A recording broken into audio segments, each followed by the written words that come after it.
नमस्कार, बिहार तक में आपका स्वागत है और मैं हूं सुजीत। आखिरकार वोटिंग के दिन का ऐलान हो ही गया।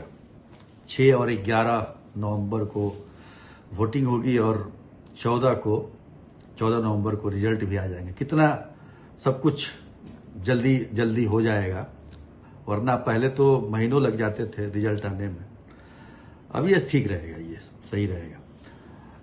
लेकिन हम लोग सोच रहे थे कि एक ही चरण में हो जाता तो ज्यादा बेहतर होता। पूरे देश में यही चुनाव है यार, कम से कम बिहार में एक चरण में होना चाहिए।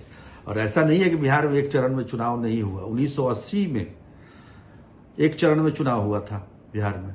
उस समय बिहार और झारखंड दोनों एक हुआ करते थे। 324 सीटें थी, अभी तो 243 है। 1990 में भी एक फेज में हुआ था चुनाव। 1985 में जरूर 2 फेज में चुनाव हुए थे और फिर 2025 में, यानी कि 40 वर्षों के बाद 2 फेजों में चुनाव हो रहे हैं।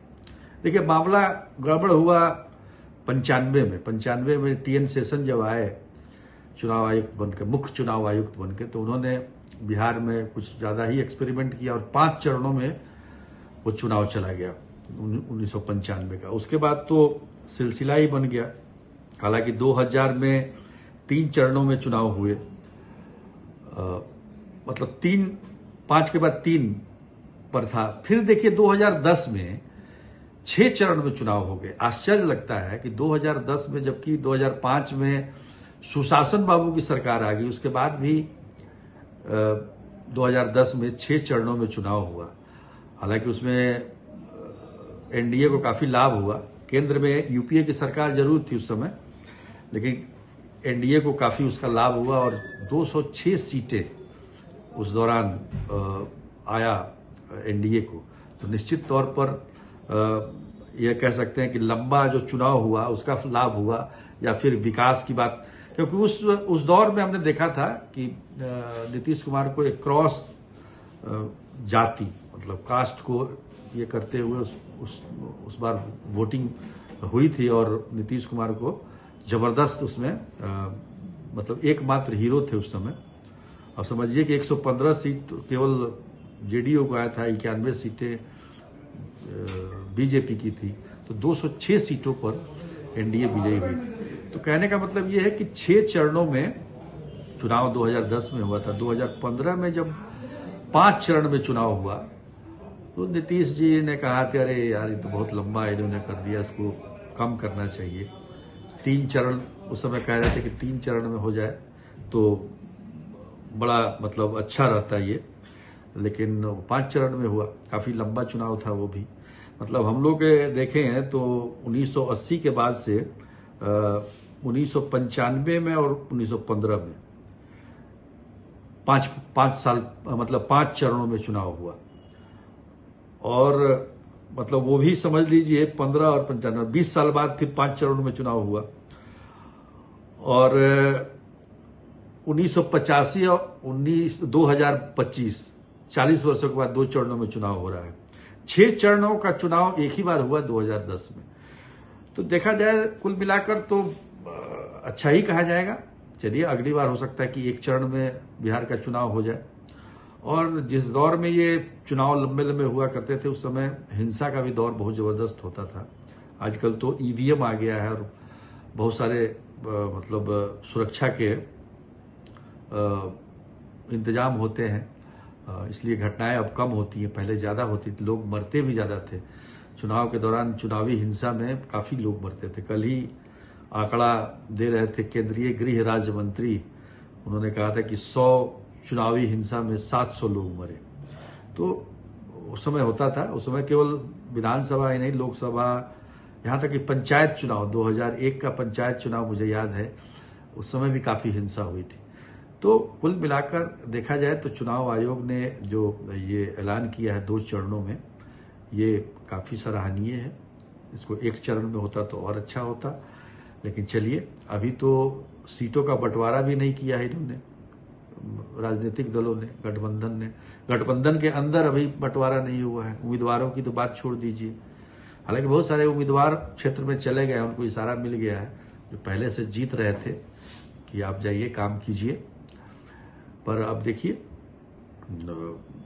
नामांकन की प्रक्रिया पहले चरण के लिए 10 तारीख से शुरू हो जाएगी, आज 6 तारीख है।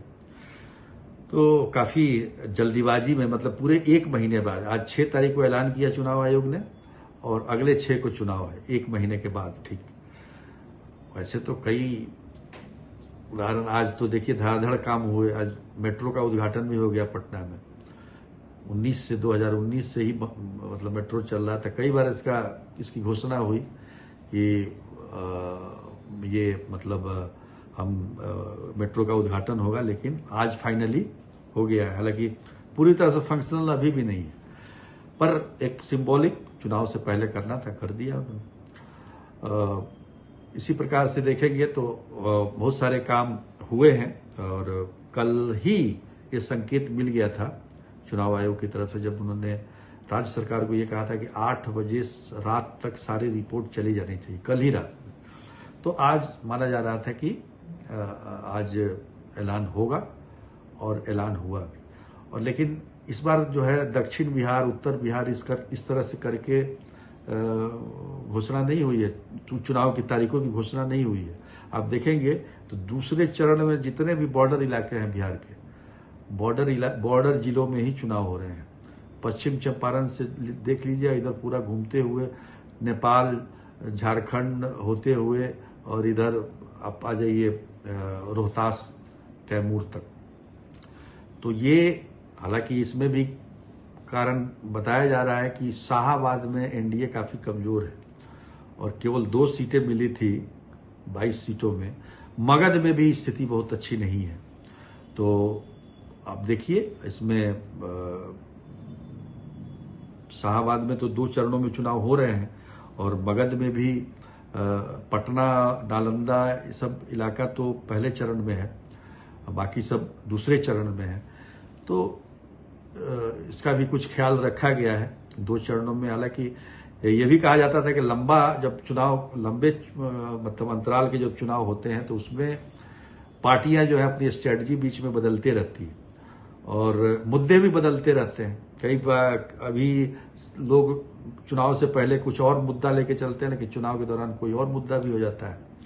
तो निश्चित तौर पर ये 40 वर्षों के बाद फिर से एक बार 2 चरणों में बिहार में चुनाव हो रहा है और इससे जाहिर है कि बिहार की स्थिति पहले से बेहतर हुई है और कानून व्यवस्था को लेकर तभी।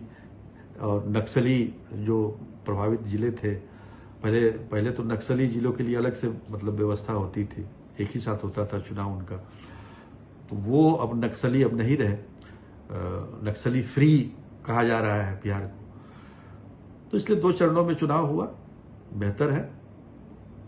6 तारीख को चुनाव शुरू होगा, 6, 11 और 14 को रिजल्ट। बस बढ़िया। अब इंतजार कीजिए किसकी सरकार आ रही है और हम भी आपके साथ रहेंगे। तब तक बने रहिए बिहार तक के साथ। आज के लिए नमस्कार।